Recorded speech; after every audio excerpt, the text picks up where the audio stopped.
What would you do if the toughest moment in a courtroom didn't come from a sentence, but from a child's confession so devastating even Judge Caprio couldn't finish reading it? Before we get into this, drop a comment telling us whether you believe kids should be judged like adults when one terrible night changes everything. Because by the end of this story, your answer might not be the same. The courtroom in Providence had seen tears before. It had seen lies, excuses, shouting, apologies that came too late and promises nobody believed. But on Thursday morning, October 16, 2025, in Courtroom 3B at the Providence Municipal Justice Center on Dorrance Street, the air felt different before the hearing even began. Hit that subscribe button if you believe the truth always finds its way to the surface. Because what happened in this room would become the kind of moment people replay again and again, not because it was loud, but because it was almost unbearably human. At exactly 9:12 a.m., the side door opened, and Bailiff Frank Donnelly led in a boy who looked too young to be standing where he was standing and too hard to let anyone notice. He was 14 years old. Mateo Rivera, 5'4", narrow shoulders, black Nike hoodie with the sleeves pulled down over his hands, scuffed white Vans with one lace missing, and a jaw set so tight you could see it from the back row. Like this video, if you believe first impressions can be dangerous, because nearly everyone in that gallery made one the second they saw him. He didn't look scared. That was the first problem. He looked irritated. Not terrified, not ashamed, not even confused, irritated, like someone had interrupted his day for something minor, the kind of look that makes a room turn against you before you've said a word. In the front row sat three people who had every reason to hate him. Lorraine Bellini, owner of Bellini Bakery on Atwells Avenue, her right wrist still supported by a beige brace beneath the sleeve of a cream cardigan. Devin Pierce, a 28-year-old delivery driver with a steel gray knee brace under dark jeans and a face that had not smiled in weeks. And Arthur Salerno, 67, retired machinist, silver hair cut close, sitting with both hands wrapped around a folded Yankees cap like it was the only thing keeping him still. Between them sat 7-year-old Ava Bellini with a pink ribbon clipped into her hair and a faint, shiny scar near her left eyebrow, where glass had caught her on the night everything went wrong. That scar was one of the first things Judge Caprio noticed when he entered the room. Everyone stood. The scrape of benches, the soft rustle of coats, the low mechanical hum of the courtroom cameras. Then the judge took his seat, adjusted his glasses, and looked over the file marked JV 25041729. Unauthorized use of a vehicle, reckless driving, leaving the scene of an accident, property damage, endangering public safety. Share this with someone who needs to see what justice looks like when it has to decide between punishment and mercy, because this case was about to test every easy opinion in the room. Judge Caprio looked up. His voice was calm, deep, familiar. "Young man, how old are you?" Mateo didn't raise his head all the way. 14. "Speak up for me." 14, sir." "Name?" "Mateo Rivera." The judge glanced down again. "And according to this file, on March 18 of this year at approximately 8:43 p.m., you took a silver 2012 Honda Accord without permission, drove westbound on Atwells Avenue, struck property belonging to Bellini Bakery, caused injury to a delivery driver, damaged a parked vehicle, and left the scene. Is that correct?" Mateo shrugged once. It was tiny, but the room saw it. His public defender, Carla Benton, touched his sleeve. "Answer clearly." Mateo said, "That's what they say." The gallery let out a low murmur. Lorraine Bellini closed her eyes for a second like she physically felt the answer. Judge Caprio looked at him longer than before, not angry, measuring. "Is that what happened?" Mateo shifted. "Parts of it." The prosecutor, Angela Morty, was already on her feet. Sharp navy blazer, hair pinned back, voice clean as glass. Your Honor, the city has surveillance footage, body camera footage, vehicle damage reports, medical records, and witness testimony. The defendant's actions were not a misunderstanding. They were dangerous, deliberate, and followed by flight. Mateo gave the slightest smirk. That was the moment the room turned fully on him. It was not a big smirk. It was worse, small enough to seem real. Ava Bellini looked up at her mother and whispered, "Why is he smiling?" Lorraine pulled her closer. And Judge Caprio saw that too. He leaned forward. "Mateo, I'm going to tell you something now. In this courtroom, attitude is often a mask, but masks have a cost. If you wear the wrong one, people stop looking for the face underneath. Do you understand me?" Mateo stared at the defense table. "I understand." "Good," the judge said. "Because if there is more to this than what I'm reading, this is your chance to help me find it." For the first time, Mateo looked up. His eyes were not arrogant, they were exhausted. But then he said the worst possible thing. "It's not like anybody died." The sound in the courtroom was immediate. A gasp, a sharp intake of breath from 3 different corners. Devin Pierce jerked forward in his seat. Arthur Salerno muttered something under his breath that the courtroom microphones didn't quite catch. Lorraine Bellini's hand flew to Ava's shoulder. And just like that, outrage flooded the room. If you believe words can do damage long before a sentence is handed down, drop a comment telling us the one line you think crossed the line, because that sentence lit a fuse under everything that followed. Judge Caprio did not raise his voice. He never had to. "Mr. Rivera," he said slowly, "nobody has to die for harm to matter." The room went still. Then he added, "Pain does not need a body count." That line landed like a gavel all by itself. Angela Morty moved to the evidence podium. "Your Honor, with the court's permission, the city would like to begin with surveillance from Bellini Bakery, Camera 2, facing west, timestamp March 18, 2025, 8:43, 17 p.m. The monitor flickered alive. Grainy street footage filled the courtroom screen. Wet pavement reflected neon from the bakery sign. A man in a red delivery jacket wheeled a bike rack toward the curb. Through the glass, you could see Lorraine inside locking the pastry display. Little Ava stood near the front window in a denim jacket covered in sunflower patches. A silver Honda entered frame too fast, way too fast. Its headlights smeared across the rain-glossed street. Then the car clipped the corner curb, struck the bakery's wooden sidewalk planter, snapped a metal delivery stand in half, and jerked sideways into a parked dark blue Chrysler Pacifica. The impact made the courtroom jump. On screen, Ava disappeared from the window in a shower of glittering glass. Lorraine screamed in the footage. Devin was thrown to the pavement. The Honda froze for one terrible second, then reversed, fishtailed, corrected, and sped out of frame. No one spoke. Even Mateo didn't move. The prosecutor let the silence sit there before she said, "The city entered repair estimates totaling $8,460. Bellini Bakery lost 6 days of business. Mr. Pierce underwent surgery for a torn meniscus.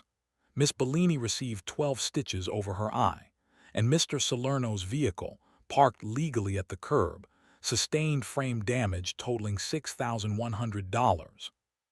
Arthur's mouth tightened. Judge Caprio looked at Mateo. "Do you still think this is nothing because nobody died?" Mateo swallowed but said nothing. Morty continued, "Now the body camera." The screen changed. Officer Danielle Mercer's footage began with the shaky blue and red wash of police lights bouncing off brick walls in an alley off Sutton Street. Her breath came sharp in the audio. Another officer shouted. He went behind the dumpster. Then there he was, Mateo, younger somehow on camera, smaller, hoodie soaked through, face shiny with rain and sweat. He had both hands up, not because anyone told him to, but because he looked like he didn't know what else to do with them. Officer Mercer shouted, "Get on the ground." Mateo's voice cracked in the footage. I didn't steal it. You ran. I had to. He went down hard on wet pavement. The camera tilted. Cuffs clicked. Officer Mercer asked who else was in the vehicle. Mateo twisted around, panicked. Nobody, nobody. Then the officer said, Why'd you run from the scene? And Mateo, breathing like his chest might split, said words nobody in the courtroom understood at the time. Because if I stopped, she would have died. The footage cut. The silence this time was different. The anger in the room didn't vanish, but it shifted. Judge Caprio turned to the prosecutor. Who is she? Angela Morty folded her hands. At that moment, Your Honor, officers believed he was referring either to a pedestrian victim or speaking irrationally. No female fatality or critical female injury was reported from the crash scene. The city will address that ambiguity. Mateo lowered his head again. Carla Benton leaned in and whispered something. He didn't respond. The judge looked back at him. Were you talking about someone in the car? Mateo's lips parted, then pressed shut. Answer me. A beat. Then yes. A murmur rolled through the courtroom like wind under a door. Lorraine Bellini straightened. Devon looked at the screen again, then at the boy, then back at the judge. Angela Morty said, The city will show that whatever emergency may have existed does not excuse leaving injured people behind. Judge Caprio nodded, and the defense may show me whatever context it believes matters, but now we have a new question. He turned to Mateo, who was in that car. Mateo's fingers clenched into the cuffs of his hoodie. His voice, when it came, was barely there. My sister. And just like that, the entire case changed. If you're still here, hit that subscribe button, because when a courtroom thinks it knows the villain and then a single word changes the story, that's when the truth usually gets dangerous. Angela Morty didn't sit. She pivoted. Your Honor, the city anticipated this claim. It is not disputed that a child may have been present in the vehicle before or after the collision, but the presence of a child only deepens the recklessness of the defendant's conduct. May have been present, Judge Caprio asked. Yes, Your Honor. No child was found in the vehicle when officers recovered it. No child was listed in the initial collision report. No hospital record under the Rivera name was generated from Rhode Island Hospital, Women and Infants, or Hasbro Children, that night in connection with the defendant. Mateo flinched at the mention of hospitals. Judge Caprio caught it. How old is your sister? Mateo didn't answer. Carla Benton said softly, Mateo. He stared at the table. 5. What's her name? Another pause, long enough to make the room hold its breath. Lucia. Judge Caprio folded his hands. Was Lucia in the car when you drove into that bakery? Yes. Was she injured? Mateo's voice cracked around the word. No. Ava Bellini touched her scar without realizing it. The contrast in the room was brutal. One child unhurt, another permanently marked. Angela Morty stepped forward. The city calls Lorraine Bellini. Lorraine moved to the witness stand slowly, every step measured.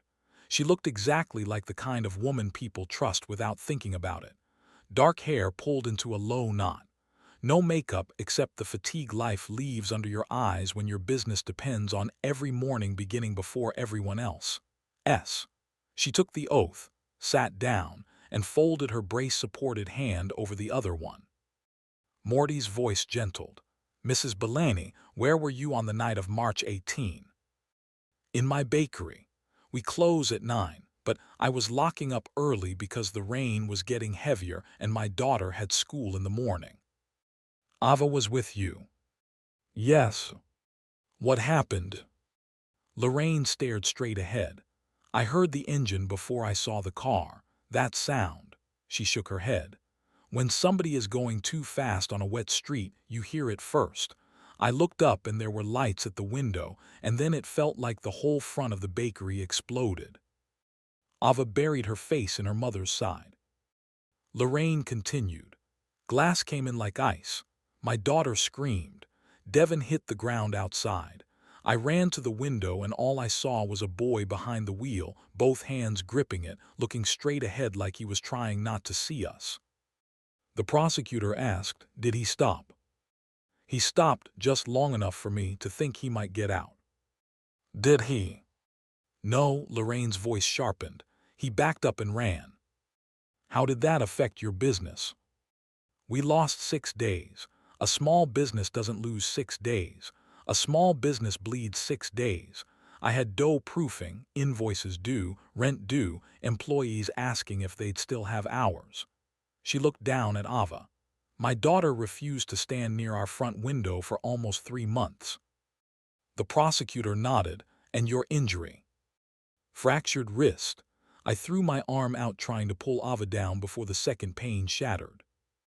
Then came the line that made the gallery nod as one. "I don't care how young he is," Lorraine said, eyes finally moving to Mateo. "When you look at the people you hurt and then you choose yourself anyway, that's old enough to know better." Mateo's face stayed blank, but the color had started draining from it. Carla Benton rose for cross-examination. "Mrs. Bellini, if the boy had a 5-year-old sister in respiratory distress in the back seat, would that matter to you at all?" Lorraine didn't answer quickly. That made it more powerful. "It would matter," she said, "but not less to my daughter." The room hummed with that truth. Next came Devin Pierce. He limped slightly to the stand, red delivery jacket replaced by a charcoal zip-up, though the lines where the jacket used to sit on his shoulders were almost still visible. He looked like a man running on half his former energy. Morty asked what happened, and Devin explained he'd been loading pastry crates for the morning route. The car hit the stand, which hit him. He went down with his leg folded wrong under him. "I heard brakes too late," he said. "Then metal, then my own knee pop." He said the surgery took him out of work for 7 weeks. He missed rent by 2 days in April. His younger daughter, Talia, had a dance recital he watched from the back in a brace because he couldn't kneel by the stage like he promised. He laughed once without humor and said, "You don't think about how much your life depends on one knee until some kid takes it from you in 2 seconds." Then he looked at Mateo. "I got no problem with kids making mistakes," Devin said.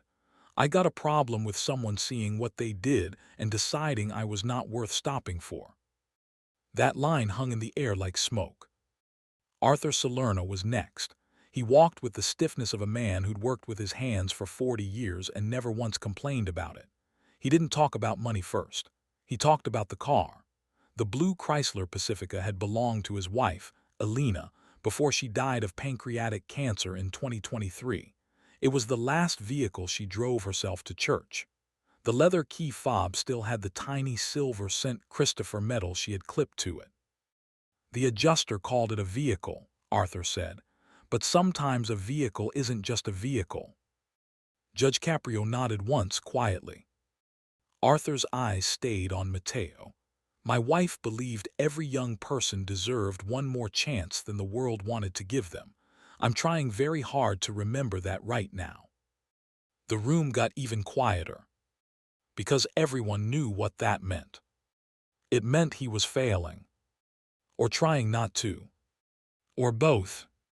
And right when it seemed the hearing had settled into a simple pattern of damage and consequences, Angela Morty said, "The city would also like to enter a still image from a residential surveillance camera at 196 Sutton Street, timestamp 8:38 p.m., approximately 5 minutes before the collision." The monitor changed again.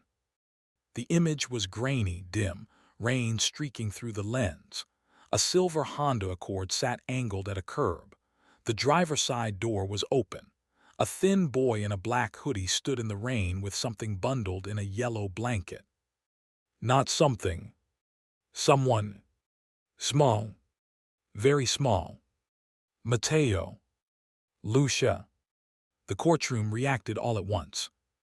Lorraine inhaled sharply. Arthur leaned forward. Devin whispered, "Oh no." Judge Caprio looked from the screen to the defense table. Was this child breathing? Mateo's throat moved, barely. "Why didn't you call 911? No answer. The judge asked again. "Why didn't you call 911? Mateo's jaw trembled for the first time since he entered the room. Because there wasn't time. Then Angela Morty delivered the twist that snapped the room back into suspicion. "Your Honor," she said, "there is no emergency call from the defendant, his mother, the registered vehicle owner, or any witness connected to the child between 8:00 p.m. and 10:00 p.m. that night. If you think this story is about to go one way, stay with it. Drop a comment telling us whether you believe his explanation now, because the next 10 minutes are exactly why truth is never simple." Judge Caprio turned to Carla Benton. "Counselor, I'm hearing two stories. One suggests panic, the other suggests deception." Carla stood. "Your Honor, the defense asks the court's patience. Mateo has not been lying to protect himself. He has been lying to protect his family." Angela Morty objected instantly. "Unsworn narrative." "Then call the mother," Judge Caprio said. The courtroom door opened before anyone moved. Every head turned. A woman stepped in like she had been running.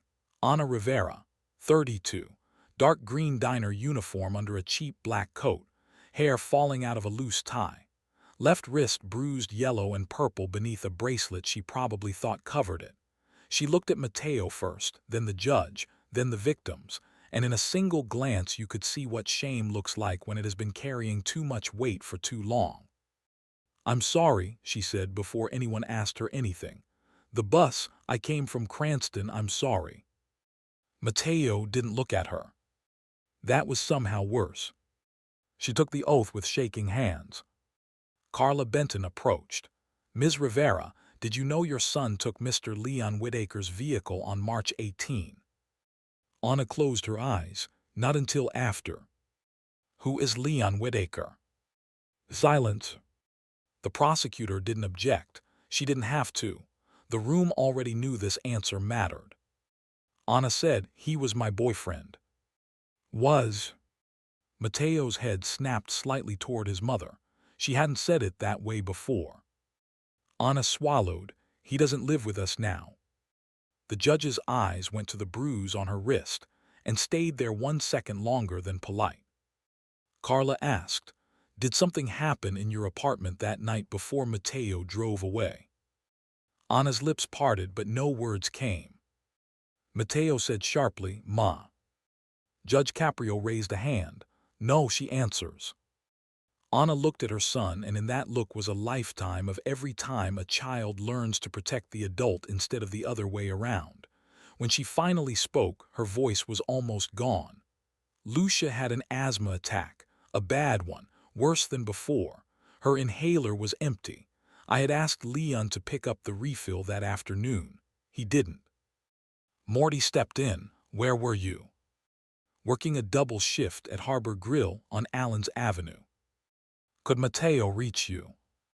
Anna stared at the witness rail. "My phone had died." Carla Benton asked, "What happened with Leon?" Anna's fingers low. "Seeked together. He had been drinking. Mateo called him from the kitchen. Leon got angry because Lucia was crying and because Mateo wouldn't stop asking for the car keys. Leon said nobody was taking his car.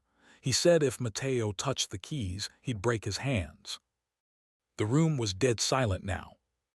Judge Caprio said very gently, "Did he strike your son?" Anna's tears spilled before the answer. "Not that night." "Not that night." The judge heard it, so did everyone else. Angela Morty's voice stayed professional, but even she had softened.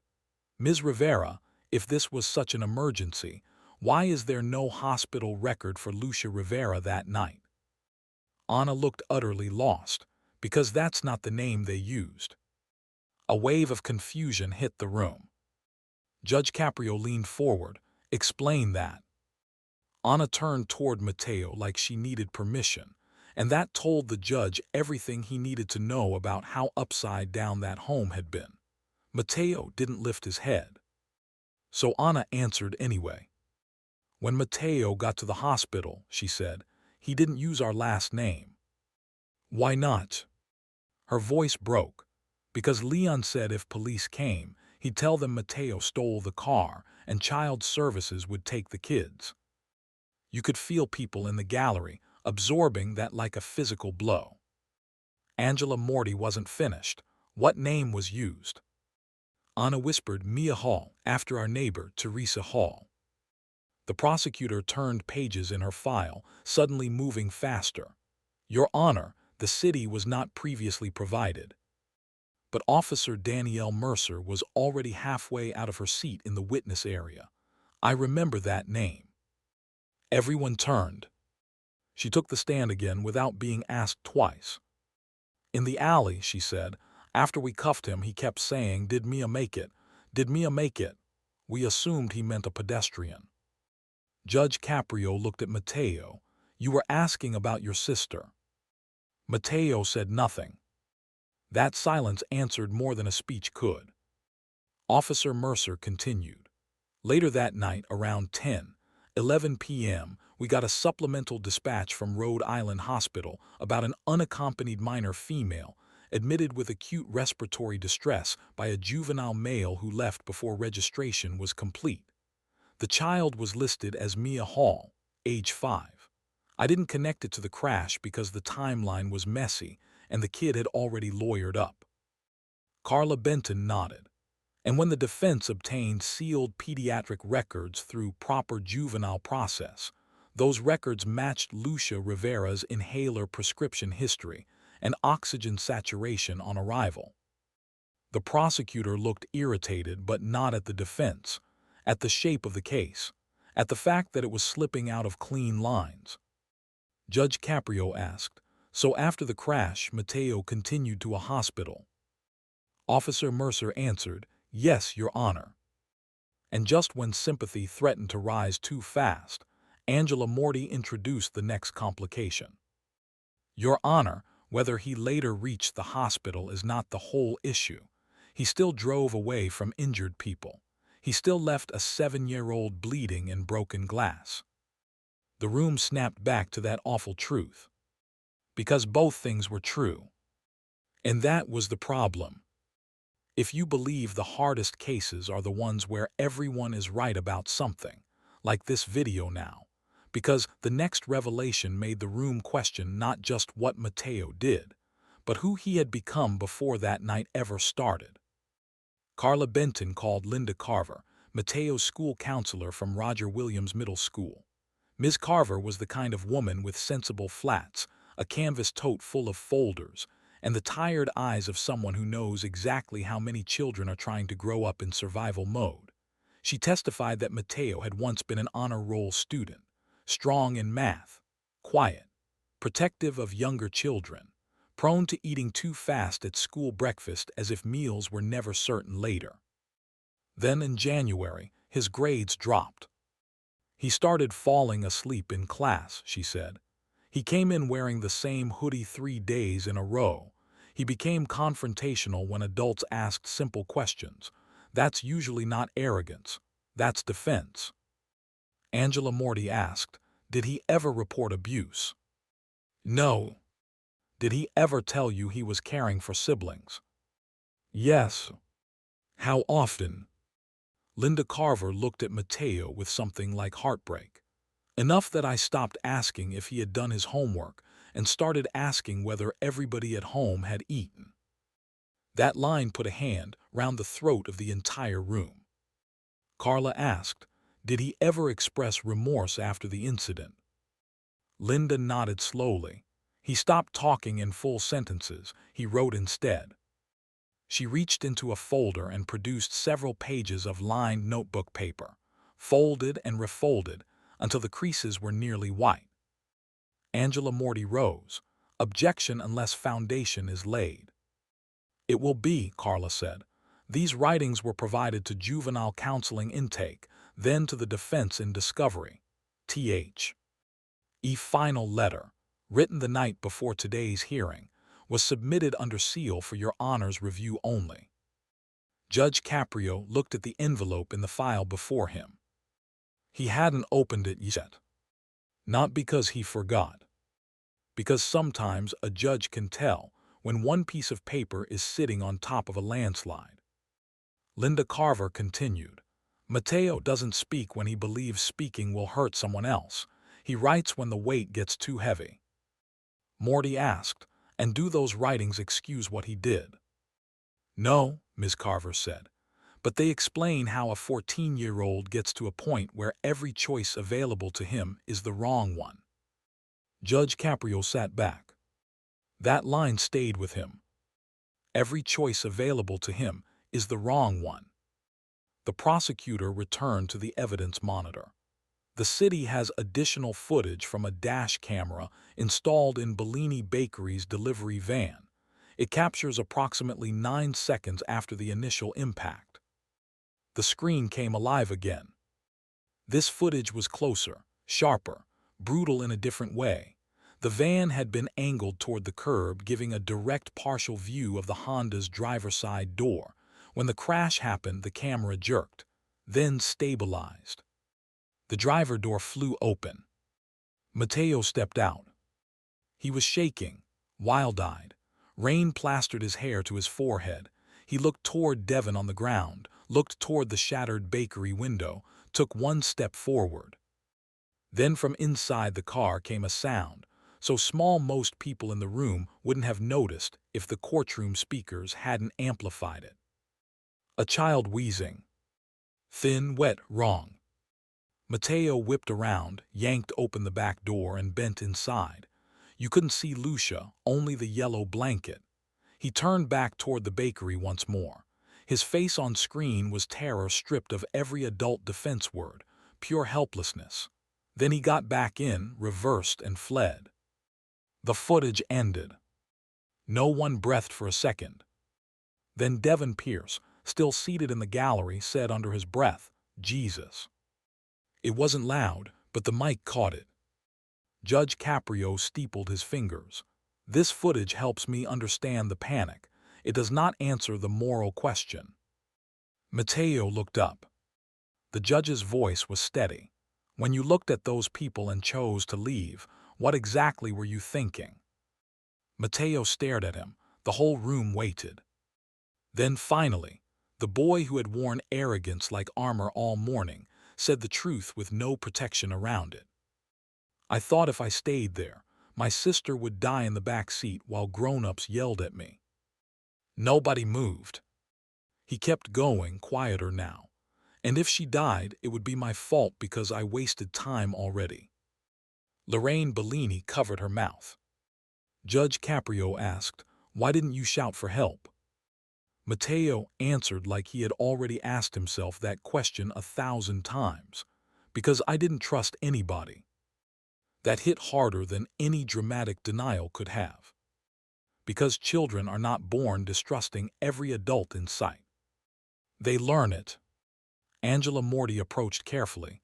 Mateo, did you ever go back to the scene? He froze. The prosecutor saw it, so did everyone else. You did, didn't you? No. Under oath. Mateo's breathing changed. Carla Benton stood. Your Honor, he is 14. And he is under oath, Morty said. Judge Caprio intervened. Answer the question. Mateo's eyes were glass now. Not that night. Morty lifted a document. The city has 2 money orders, each for $200, mailed anonymously in April and May to Bellini Bakery and Mr. Pierce's residence. Signed only Mr. Is that your work? The room turned again. Lorraine stared. Devon blinked hard. Mateo looked like he wanted the floor to open. Yes. Where did you get the money? Yard work. For whom? A mechanic on Plainfield, and Mr. Salerno.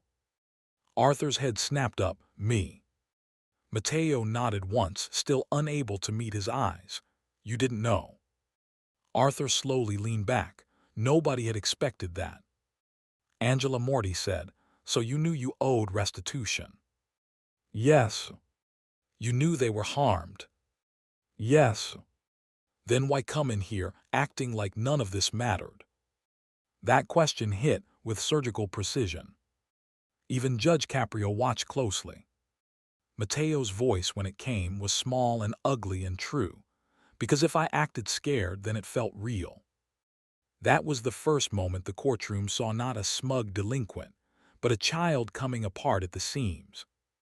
If that answer got to you, share this with someone who believes the hardest people to reach are often the ones hurting the most, because what happened next is the part nobody in that room was ready for.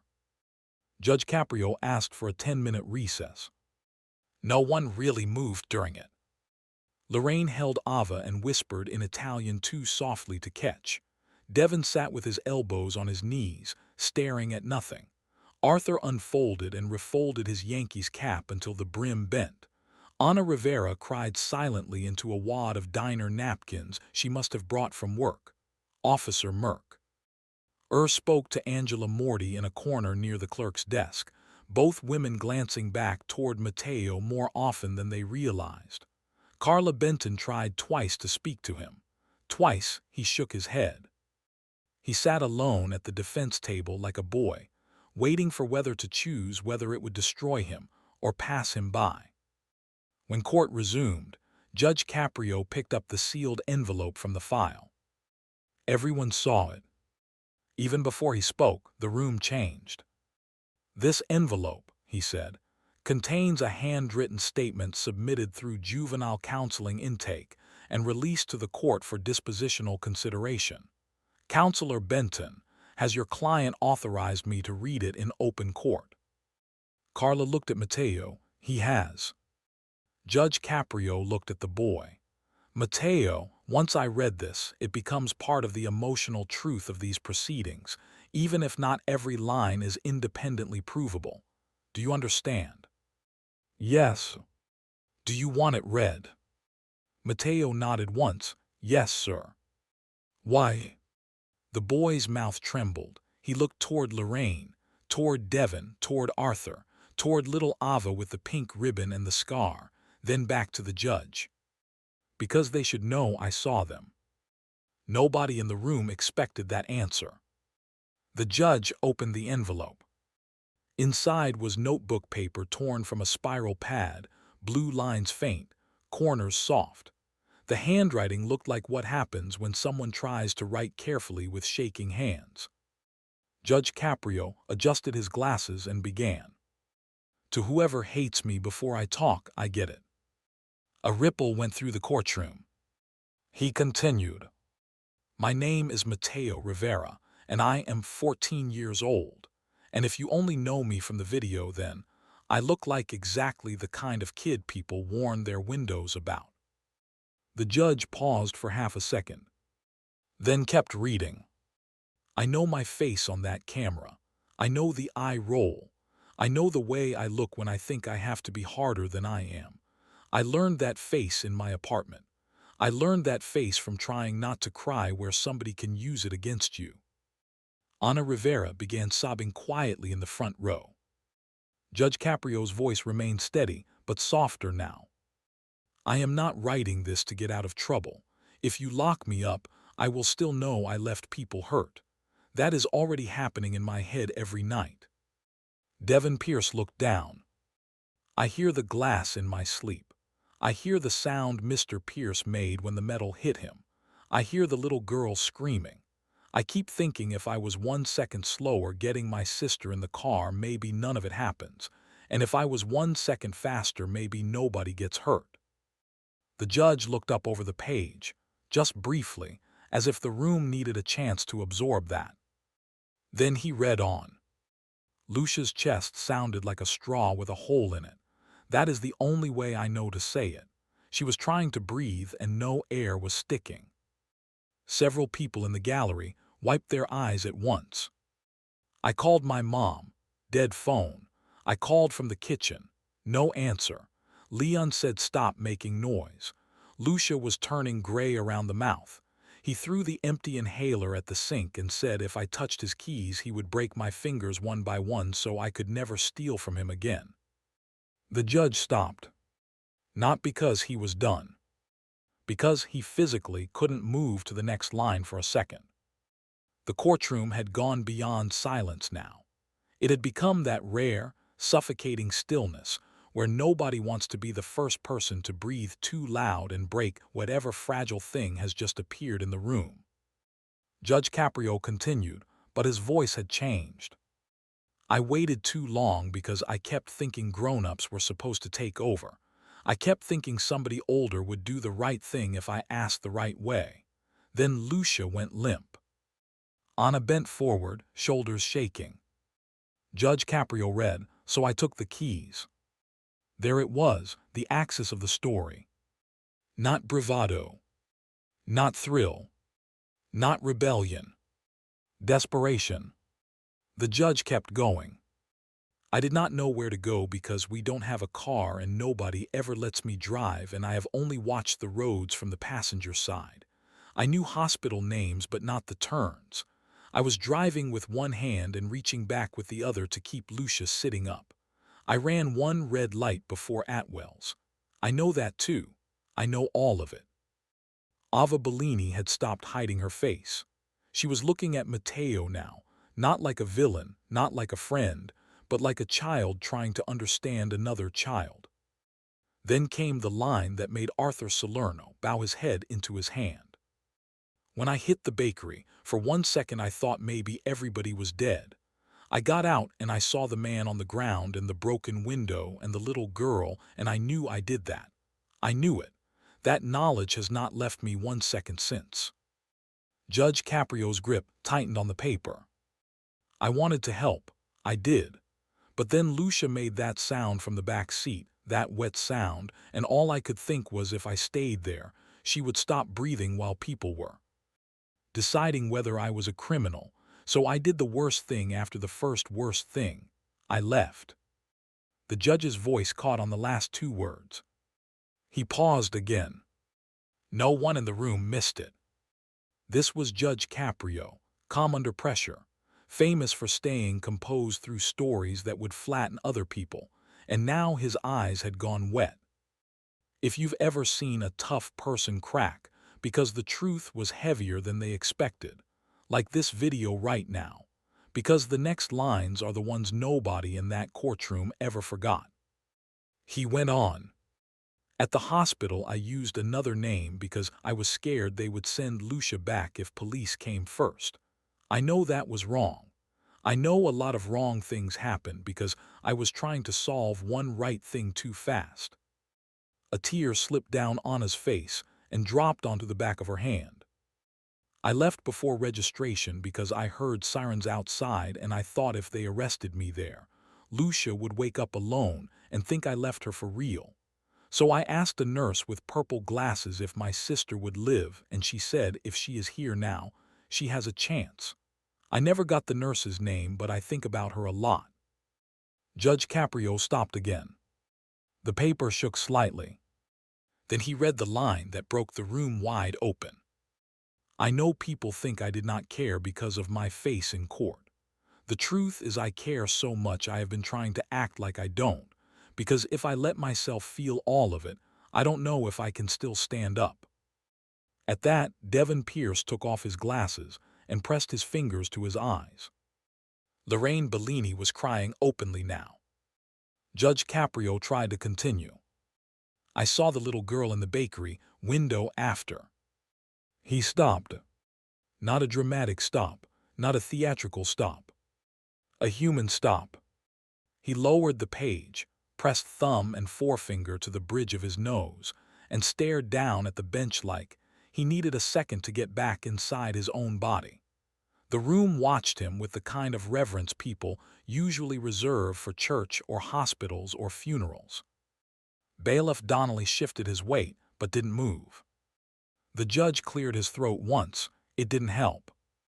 He looked at Mateo, then back at the page. Then finally he said, very quietly, I'm going to ask for a moment. And that was the moment everyone knew this would not be just another courtroom clip. This would be the one millions would talk about because justice had just collided head-on with childhood in front of everyone.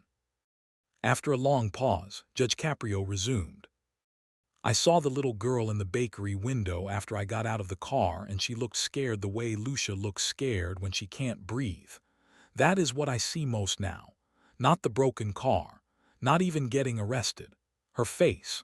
I am sorry to her most because kids are not supposed to get hurt by other kids who should know better. Ava's lower lip trembled. Lorraine pulled her close again, but not as tightly as before. The judge read on. I sent money because saying sorry felt cheap when everybody else had bills because of me. I know $200 is nothing. I know it does not fix a knee or a bakery or a memory. I know it does not take scar cream off a drugstore shelf and put trust back where it used to be. Arthur exhaled slowly through his nose. Then came another shift. I'm not asking the judge to pretend I am good. I am asking him to know I was trying to save one person and I ended up hurting three more. I think that should count against me, not for me. But I also think what was happening in my house before that night should count for something, because pain teaches you bad math. It teaches you to count immediate danger bigger than distant harm. That sentence landed with the force of something far older than a 14-year-old boy should know how to write. Judge Caprio blinked hard and continued. If I could say one thing to Mr. Pierce, Mrs. Bellini, Mr. Salerno, and the girl with the pink ribbon, I would say this. I did not leave because you did not matter. I left because I was too small for the night that was happening. There were audible sobs now. No one hid them. Not even the court staff. And then the confession reached the line that would change the sentence before it was even spoken. If you punish me, I will understand. If you give me a chance, I will spend it. I will not waste mercy if mercy is what this is. I am tired of being the man in my house when I am still a kid everywhere else. Judge Caprio lowered the letter. He did not even try to read the final line right away. He simply sat there with the paper in his hand, while the courtroom cried in different ways. Anna cried with guilt. Lorraine cried with the awful confusion of seeing the person who hurt your child turn out to be a hurt child himself. Devin cried because anger is heavy, and sometimes relief is heavier. Arthur cried the way older men sometimes cry when they don't want anyone to notice and fail to stop it anyway. And Mateo sat completely still, face pale, eyes fixed on the table, as though hearing his own truth aloud was more exposure than punishment could ever be. Judge Caprio finally looked down and read the last line. I do not want to be forgiven for free. I want to become the kind of person who makes forgiveness make sense. There are quotes people repeat because they sound good, and then there are quotes people repeat because they heard a soul trying to survive. That was one of them. If that line hit you, drop a comment telling us whether forgiveness should be earned, offered, or both, because the next twist took this case somewhere no one saw coming. Judge Caprio set the letter down carefully, like it was breakable. Then he looked at Angela Morty.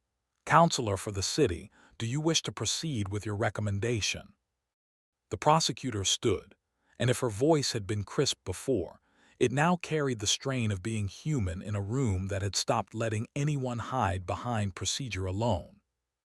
Yes, Your Honor, the city still maintains that significant harm occurred. A child was injured, adults were injured, property was damaged, public safety was compromised.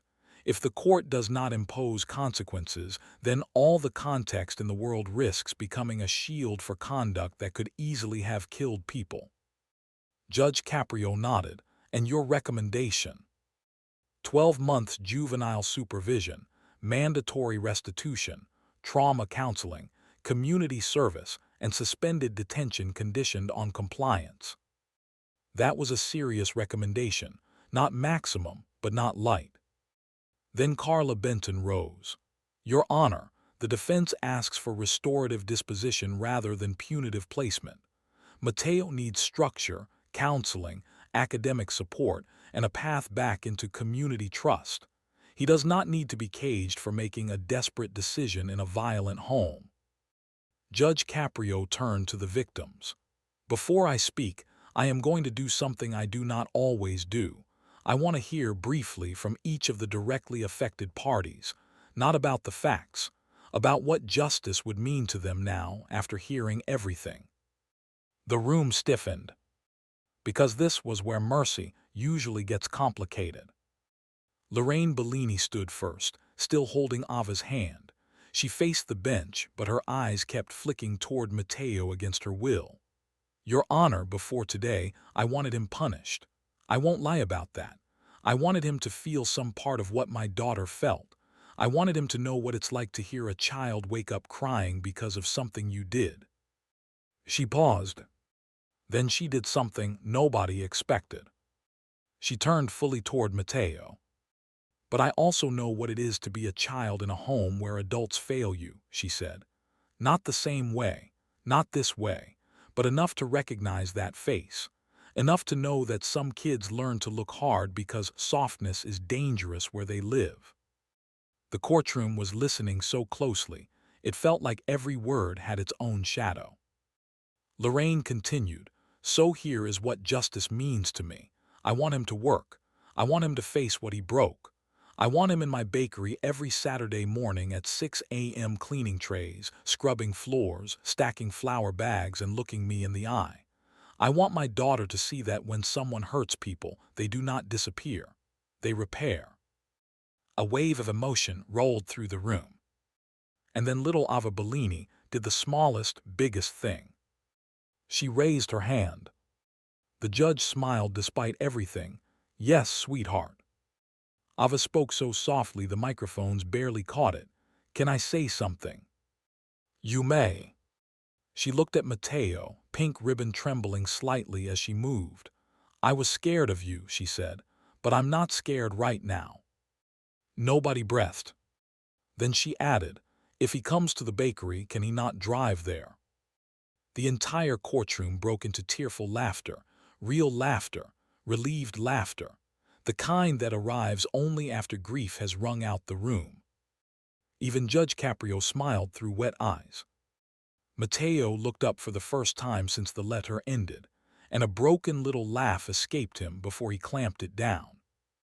Fair request, the judge said. Then Devon Pierce stood. He took longer than Lorraine to find words. I spent a lot of nights mad, he said. Mad because my leg hurt. Mad because I couldn't work. Mad because my girl kept asking why I was limping. Mad because I kept thinking whoever did this just went home and slept. He swallowed hard. Turns out he didn't. That line hit like a second confession. Devon looked at Mateo. You hurt me. You hurt people who didn't do anything to you. That part matters, but I heard one sentence in that letter I can't shake. I was too small for the night that was happening. He nodded slowly. That's true, you were, so here's what I want.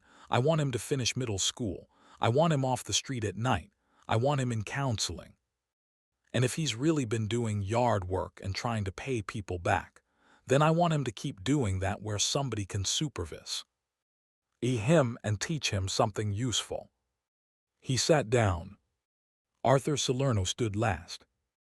The old man unfolded his Yankees cap and placed it on the bench beside him. Your Honor, my Elena used to say the test of a person is what they do after they see the damage clearly, not before, after. He turned to Mateo. You saw it clearly. Mateo nodded once, unable to speak. Arthur continued, and then you hid from it badly but not completely. Money, orders, work, shame. That tells me there's still something in there worth building with. He took a breath. I own a small garage on Westminster, mostly part-time now. Old cars, oil changes, brakes, nothing fancy. If the court wants labor from him, I'll take labor. But I'm not doing charity. He shows up on time, works like he means it, keeps his grades up and learns. Misses one day without reason, he's out. Justice, to me, is making sure mercy costs enough to matter. That line drew an audible murmur of agreement. Mercy costs enough to matter. Another quote people would remember. And just when it seemed the hearing had reached its emotional peak, Judge Caprio asked one more question no one expected. Is Leon Whitaker present in this courthouse? A chill moved through the room. Angela Morty answered, "No, Your Honor. However, the city has referred allegations related to domestic violence, child endangerment, and witness intimidation to the appropriate authorities. There is also an active no-contact advisement in place through family court." Ana Rivera folded over herself in sobs. Judge Caprio looked at her. "Ms. Rivera, look at me." She did. "What happened in your home is not on trial here, but it is not invisible either. Do you understand?" She nodded through tears. "I am ordering that a copy of today's transcript and the sealed juvenile social assessment be transmitted to family services and victim protection units immediately. This child was carrying weight that belonged to adults." Mateo's breathing changed again, faster, shallower. Because sometimes rescue sounds a lot like exposure when you've been surviving by secrecy. If you believe accountability should reach the adults who created the crisis too, like this video, and stay with us. Because Judge Caprio was about to deliver the sentence that would define this entire story. He folded his hands and looked at Mateo for a long time before speaking. "Stand up." Mateo stood so quickly his chair scraped. Judge Caprio's voice was calm, but every word came down with precision. "Mateo Rivera, what you did on March 18 was dangerous, reckless, harmful. A little girl was injured, a working man was injured, a business owner lost income, a grieving husband lost another piece of what tied him to his wife. Emergencies do not erase responsibility. Panic does not erase consequences. I need you to hear that plainly." Mateo nodded, eyes wet. The judge continued, "But I also need everyone in this courtroom to hear another truth plainly. A child should never have to choose between breaking the law and saving a life. That choice was built for you by adults who failed before you ever touched those keys." You could feel the entire room take that in. "Excuses are loud," Judge Caprio said. "Truth is quiet. Your truth came in here very quietly today, but it came." That quote would travel. So would the next one. Mercy is not letting you off. Mercy is refusing to give up on who you can become. Mateo started crying without sound. No dramatic collapse. Just tears, sudden and unstoppable, down a face that had spent the whole morning pretending not to feel anything. Judge Caprio went on. "The court is withholding detention. Instead, I am imposing 18 months of structured juvenile supervision, mandatory trauma counseling, weekly school attendance reports, restitution payments scaled to your earning capacity, not as punishment theater, but as real repair. 200 hours of community labor to be divided between Bellini Bakery and Mr. Salerno's garage under court-approved supervision. And because Mr. Pierce seems like a man who knows the value of being shown up for, if he is willing, I would like him included in progress review meetings." Devon nodded before the judge even finished. Judge Caprio wasn't done. "You will write letters of apology, not because paper heals wounds, but because language matters when you have used silence and attitude to hide from what you did. You will read one of those letters aloud to each person you harmed if they agree. You will not drive anything with an engine until the court says you may. That includes anything you think doesn't count." A faint, tearful laugh moved through the room again. Then the judge leaned forward. "And if you fail this opportunity, if you skip, lie, disappear, sneer, or waste the mercy being extended to you by people who owe you nothing, I will know. And I will not be nearly this patient a second time. Are we clear?" Mateo's voice shook. "Yes, sir." "Not yes, sir. Tell me what you heard." That was the moment of realization. Mateo swallowed hard. When he spoke again, his voice had changed. No armor, no edge, no performance. I heard that people I hurt are giving me a chance to fix what I can, and if I waste it, that's on me. Judge Caprio nodded slowly. Better. Mateo kept going, like the words had finally torn through the dam. I heard that my sister being sick doesn't make what happened okay. I heard that being scared doesn't make me the only person in the world. I heard that I left people behind, and I have to live different now if I want forgiveness to mean anything. No one had coached that, you could tell. Judge Caprio's eyes softened. That, he said, is the first grown answer you've given all day. And then came the unexpected twist. Around the very moment everyone thought the story was ending. Lorraine Bellini stood up again. Your Honor. Yes, Mrs. Bellini. She looked toward the bench, then toward Mateo. If the court allows it, I'd like his first Saturday at the bakery to be this Saturday. Carla Benton looked surprised. That soon? That's the point, Lorraine said. Repair begins while the memory is still warm. Judge Caprio nodded. So ordered if probation approves. Lorraine hesitated. Then she reached into her tote bag and took out a white paper pastry box tied with red string. The courtroom actually leaned forward. She walked to the defense table and set it in front of Mateo. He stared at it like it might be a trick. There's a cannoli in there, she said. Ava picked it. Ava, from the front row, lifted one shoulder shyly. Lorraine's next words broke what little composure Mateo had left. You don't get to forget what you did, she said, but you also don't get to believe you're only the worst thing you did. Mateo covered his face with both hands and cried. Not carefully. Not quietly. The kind of crying that comes out of a person when they have been holding up a ceiling nobody else could see. Ana Rivera cried harder. Devon looked away and smiled sadly through tears. Arthur nodded to himself like Elena had just won an argument from beyond the grave. Even Officer Mercer wiped under one eye and pretended it was an itch. This would have been enough for most viral courtroom stories.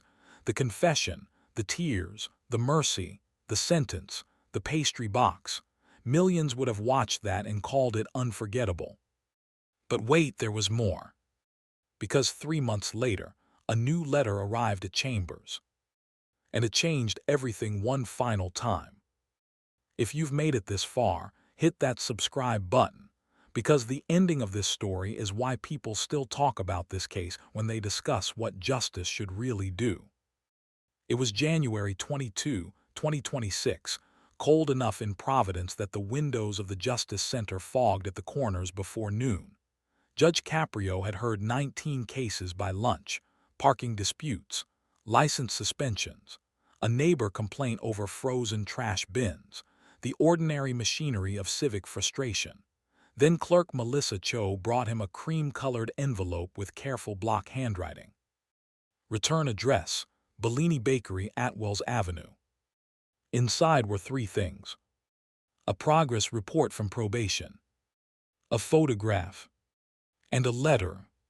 Probation report was almost boring in the best possible way. School attendance, excellent. Grades, improved from failing math to a B-, English to a B+. Counseling sessions, attended without fail. Community labor hours, 142 completed, all positively reviewed. Restitution, modest but consistent. No new incidents. No curfew violations. No contact with Leon Whitaker. Lucia Rivera's medical stability, improved under supervised care plan and refill compliance. The photographs showed something nobody, in that courtroom, would have predicted from the boy in the black hoodie.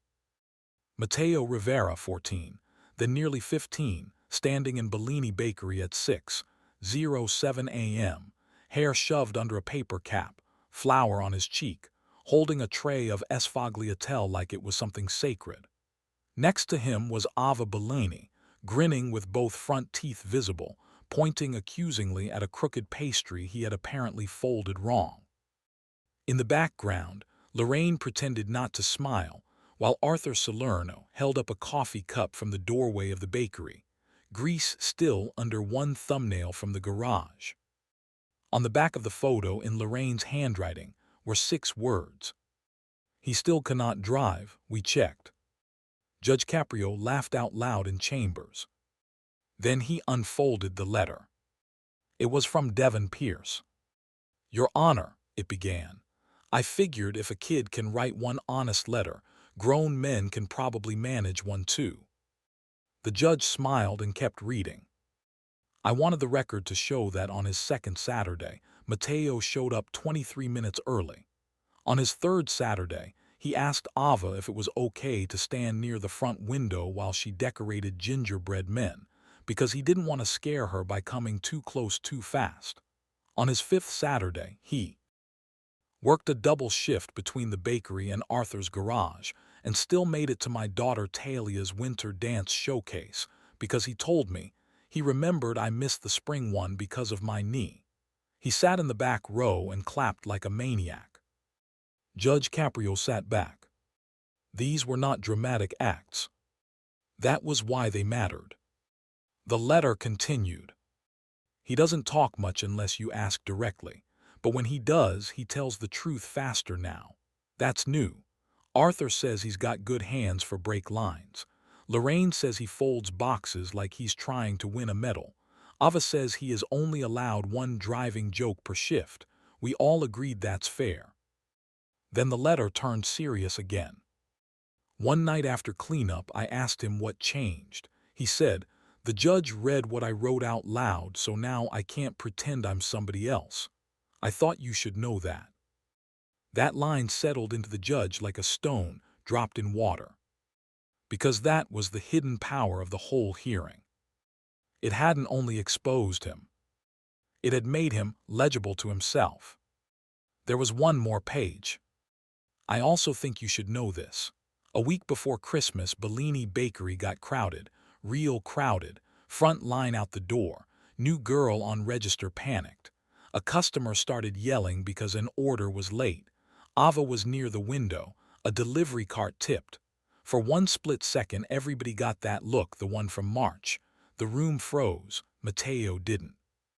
He moved Ava away from the glass, steadied the cart, calmed the customer, and then went outside and stood in the cold by himself for 5 minutes until he could breathe right again. When he came back in, he finished his shift. That was transformation. Not magic. Not perfection. Choice. Repeated choice." The letter ended like this. "I still limp sometimes. Ava still touches the scar when she's tired. Lorraine still checks the curb when engines rev too hard outside the bakery. Arthur still talks to his wife when he locks the garage. Nothing got erased. That matters too. But if justice is supposed to do more than count damage, then I think this kid is proof it can. Respectfully, Devin Pierce." Judge Caprio put the letter down slowly.